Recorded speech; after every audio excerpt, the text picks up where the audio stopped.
Well, welcome back, Fright Fam. As most of you know, Scream 7 is now out in the movies. So, as you know, we are big fans of the Scream franchise. We've seen all 7 of the movies, and recently we have seen Scream 7 twice. Today, we will be giving the top 5 reasons why Scream 7 failed. Let's begin.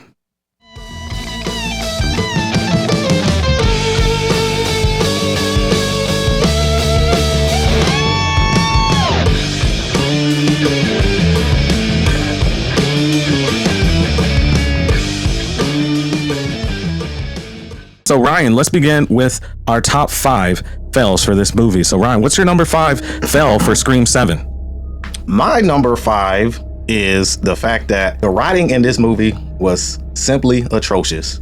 It was all over the place, guys. There were a lot of things that didn't make sense, starting with the opening of the film. To this day, we've seen this movie twice, and I cannot figure out why the killers targeted Stu Macher's home with these 2 young adults going there for Airbnb. They go there, and then one of the Ghostface killers happens to be there, kills them, both of them. And it's just like, what does that have to do with the story? That's one thing. And then another thing is the kills they're great. They're good kills, but they're over the top. They're overly comedic, and it's not the usual with Scream. Scream's kills are not typically silly. And so that's my number 5, is the writing overall with this movie concerning the kills, the opening sequence, and later on, it'll concern a few other things, but that's my number 5. So what about you, Kevin? So my number 5 for the biggest fail of Scream 7 is the mishandling of Mindy, Martin-Meeks. So as you guys know, one of the biggest reasons why the Scream franchise has been so great as far as a horror franchise, and even so far as a movie franchise altogether, is the fact that it provides very pointed criticism for previous films and how horror tropes in movies work. And that is the thing that brings us back into the movie theater to watch these movies time and time again, and also is what causes us to sit on our couches in our homes and do rewatches of the Scream movies. Here we have Mindy back on the Scream, but her role was just reversed. So she was the Randy Meeks that we know for Scream 5 or Scream 2022 and Scream 6 2023. She was that meta commentary character, that young face that we saw standing up giving speeches about requels and the state of horror movies and elevated horror and all those kind of things. And now she's been reduced to be the help for Gale Weathers. Come on, cut me a break. She's the help. She's basically the assistant of Gale Weathers, who really has aged out of this franchise. Not the actress, but her character has. We don't need her to be a part of that. And we have her assistant. We have Mindy Meeks, who's done a great job of filling the gap that because of the loss of Randy, playing the help, handing out equipment and stuff like that, so Gale can do her thing with her investigative reporting. Cut me a break, please. This is a big fail for this movie. Guys, I would like to know what your thoughts are about how this film handled Mindy Meeks. Thanks. Ryan, what is your number 4? So coming in at number 4 is the misuse of a core 4 in this Scream movie. So looking back at other Scream movies, we always have a core 4 from Scream 1 to Scream 6. We have a group of characters that we follow throughout the movie who are presented with the issue of trying to figure out who Ghostface is. But we get robbed of that in this movie. Robbed because they decided to bring back Sidney Prescott and make her the focus of this film. And see, that's the issue, because that takes away from us having our core 4 characters that we want to care about. We come to this movie to feel what they feel.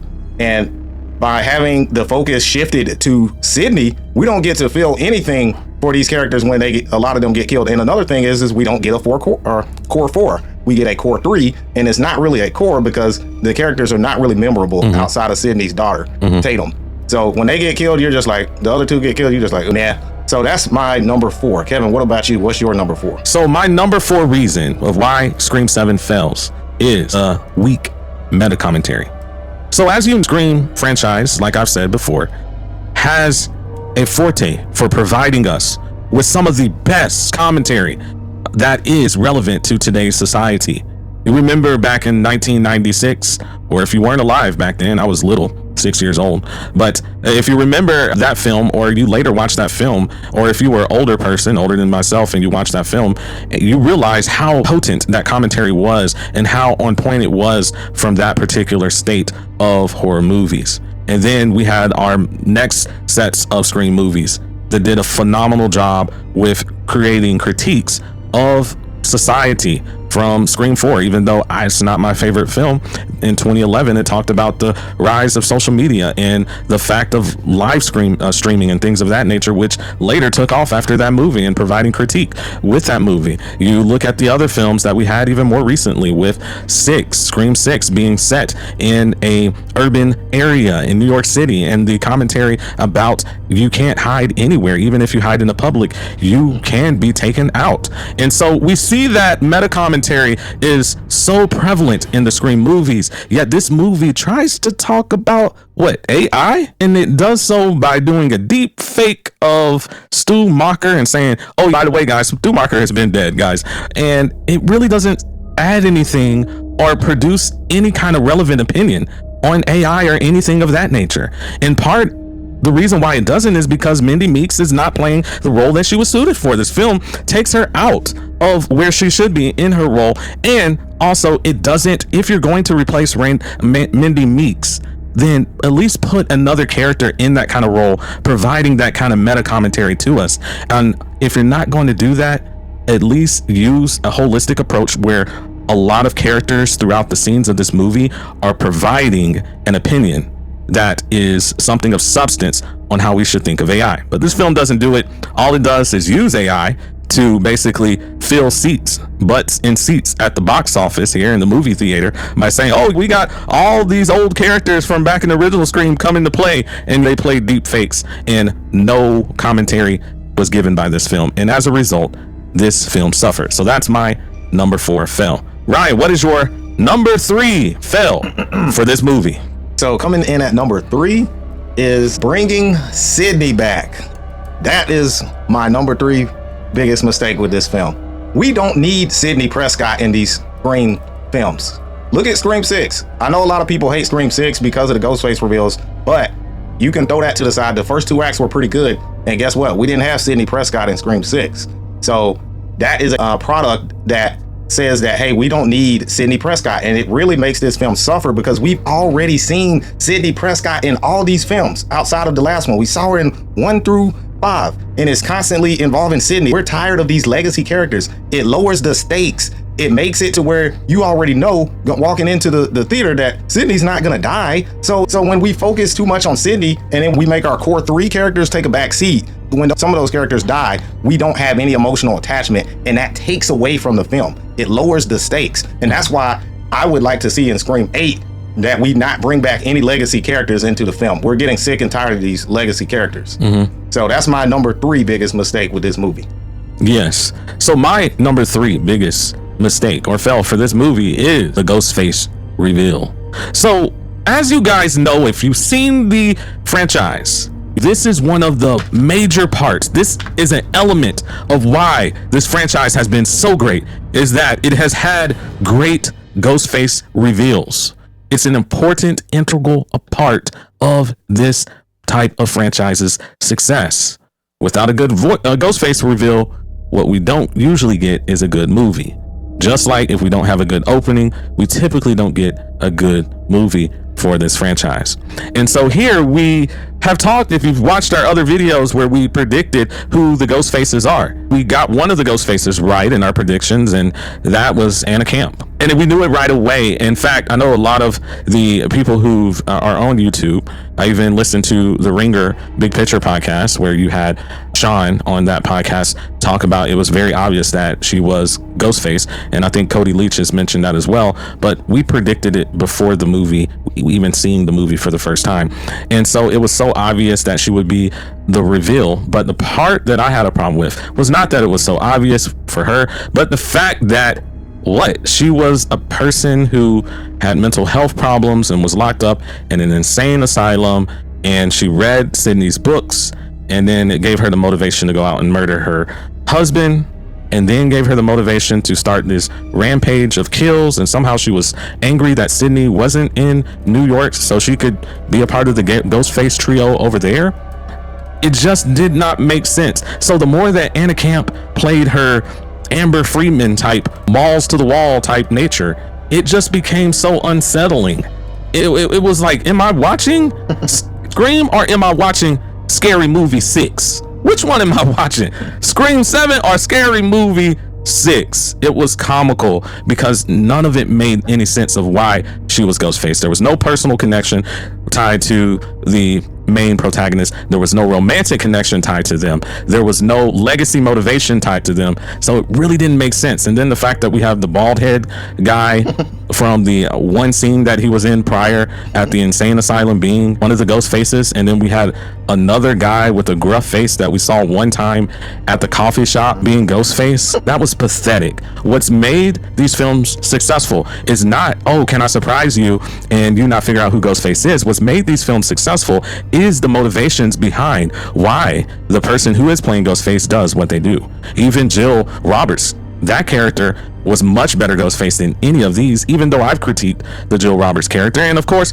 all the others, including Detective Bailey, was a better Ghostface than this one. This was the worst ever Ghostface reveal, and it's down here at the bottom, and then the next worst is up here. So that is why I did not like this movie. So Ryan, next, what is your number 2 biggest fail for this movie? So my number 2 biggest fail with this movie is what your number 3 is, the Ghostface reveals. So as Kevin said, this was probably one of the worst Ghostface reveals. And not even one of the worst, it is the worst. There's no other Scream movie that has a worser Ghostface reveal than what we got this weekend. This was trash, straight up trash. I'm sorry, but I gotta just tell it like it is. And the main reason why is because I'm getting the feeling that the writers and directors are trying to conceal. They're more worried about concealing Ghostface from us, who the potential Ghostface is, and trying to keep us from figuring it out. And they're trying to play gotcha with us when they need to take a chapter out of some of the earlier installments like Scream 1 and Scream 4, where you get your Ghostfaces, they get tons of screen time. And in this movie, these Ghostfaces are barely seen. You almost don't even remember they're in the movie. And then when you see them in the third act, when they pull the mask off, you just like, what? This is the Ghostface? So it just felt like I was robbed going into this movie because I expected better than this. So that's my number 2 biggest fail. And just to piggyback off of you, it was unearned. The surprise, the reveal was unearned. What makes a movie like The Sixth Sense on 1999 or Scream 1996 successful is the reveal at the end may surprise you, but it was earned. That you could go back and rewatch the movie and see the subtle little signs that you may have overlooked on your first watch of this film. What are we overlooking? That one scene that the bald head guy was in, or the fact that the long-haired, gruffy-faced man had a grimace on his face? There's nothing that you can gain from that these people may be ghost faces. And as a result, it's unearned. It's like somebody going to saying that they want 6-pack abs, but they'll never go to the gym or ever work out. They just wanted you to wave a magic wand and give them abs. This was unearned. So now moving to my number 2 for the biggest fail for this movie is the stakes really didn't feel real, right? So when we think about Scream, we think of some big deaths. Not just death scenes. This movie had a lot of nice setups for death scenes, but it also matters what characters die. What characters do we no longer have or get to be able to see on the screen? That is huge for us. And with this movie, there was nobody that was a big character that died. In fact, a lot of the kills with the friend group of Tatum, the daughter of Sidney Prescott's, Tatum's friend group, her two friends die in the movie, but we don't even get a scene of them actually interacting outside of the little walk in the subdivision homes, the big homes in that subdivision. That's all we get. We don't see them hanging out, going over to each other's home, watching a movie, going to the movies, hanging out, maybe going to a football game to go socialize and stuff. We don't really see that. And you might say, well, what about the bar scene? Well, by that time, McKenna Grace's character, who was a friend of Tatum, had already died. In fact, if you notice, this movie doesn't really care about her character that much, because even the acting teacher there, he says, oh man, that sucks. We don't have a understudy to play that role now. So you really see that there was a lack of emotional connection that the audience could get from any of the characters who were killed. And as a result, when they did die, the deaths meant nothing. This was a no-name character that we didn't even develop an emotional connection who just died. Oh, voila. This is a nice kind of Terrifier scene set up with deaths, but the deaths have no real stakes. And we already know Sidney Prescott is going to survive. And then the fact that her husband even survives and her daughter, everybody that Sidney loves the most survives. There's no stakes. And that is my number 2 biggest fail for this movie. Ryan, what is your number 1 biggest fail for Scream 7? So my number 1 biggest reason why this movie failed is actually your number 2. So the main reason why this movie failed is because they didn't kill off any major characters, guys. All of the character deaths in this movie, you don't care about any of them. From McKenna Grace's character, because she's not given enough screen time, to you have Tatum's friend, forget her name, but she wasn't given enough screen time. None of them are memorable. Chloe, they're not memorable. And then when you do get the deaths, they're over the top and comedic at the point to where you feel like this is a Final Destination movie. It doesn't feel like Scream. And so the fact that the stakes are already lowered by putting in these legacy characters like Gail and then Sidney, it just makes this film just go down a slippery slope that the film can, by the time you get to the third act, the film cannot go back. It's at a point of no return. So we need to see characters like legacy characters die in Scream 8, and we need to see more major characters. That's the main issue with these last few Scream films. And I'm hoping that they're gonna fix it when we get to Scream 8, because I'm getting tired of this, and I'm almost at a point where I don't like the Scream franchise anymore. So Kevin, what is your number 1? My number 1 biggest fail for this movie, Scream 7, is the fact that it has an identity crisis. It doesn't seem to know what it actually wants to be. The director, Kevin Williamson, doesn't seem to know what kind of movie is he creating. Well, he knows he's creating a horror movie. Of course we know that, guys. But what I'm saying is, what kind of horror movie are you creating? Are you leaning into the Scream franchise formula, or you are intentionally trying to subvert that formula and do something totally new, but you have to produce new rules and new quality? He doesn't do that here. And as many of the people have said, critics have said, this movie kind of feels like a kind of TV show, like that you would see on the Netflix or Hulu, that you're watching this TV show, the way it was directed, the cuts and the actual shots on the movie and stuff like that. And then additionally, this movie has all these reactionary views where it seems to be giving a dissertation on why Scream should not exist if it doesn't have Sidney Prescott. We understand she has been an important part of the franchise, but again, just because you were an important part back 30 years ago doesn't mean we need you to continue on. Sometimes we need some new liveliness, some fresh blood in the mix here who's actually given a chance to be a lead final girl. Additionally, is this a video essay on why Scream 6 was terrible? Because I heard several times in this movie through some of the actors that they were commenting about how bad or what they didn't like about Scream 6, but they weren't really commenting on the situations as far as the state of horror as it stands in at this time. They weren't commenting on the state of film at this time, which was weird because pretty much all the Screams do that. And then this definitely doesn't take anybody from the previous films outside of a little cameo appearance that we have with Chad and Mindy, who seem to be playing a kind of comedic relief bit and not really necessary for the movie. Is it a sequel? It doesn't feel that way at all either.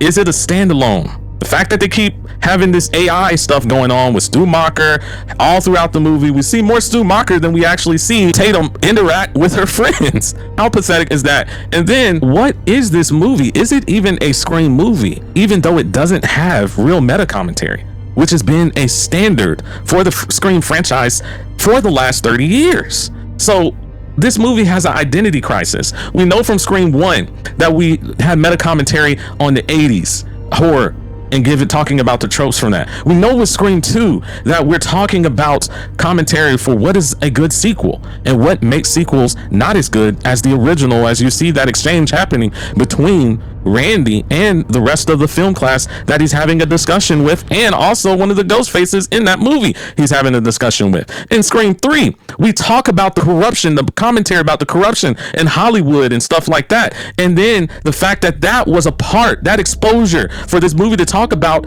subsequently after that we see the Me Too movement and see the dismantling of evil people that were in positions of high authority, like the people that actually promoted this video at the beginning, the Weinstein brothers, and they got their justice. We see in Scream 4 the fame in social media and how it talked about live streams that weren't really popular back then, but now it's blown up. We see in Scream 5 the requel culture, in Scream 6 the identity of trauma and how do you handle it with Sam Carpenter. And so all of these movies had that. This movie has nothing that it can say that it provides commentary for. It doesn't even provide commentary, like I said, with AI. And for that reason, this film fails. And that is the one biggest reason why this film fails. It has a lack of identity. So now that we've talked about what we think are our top fails for this movie, we would like to see your thoughts in the comment section below. So please comment below. Ryan, what are we working on?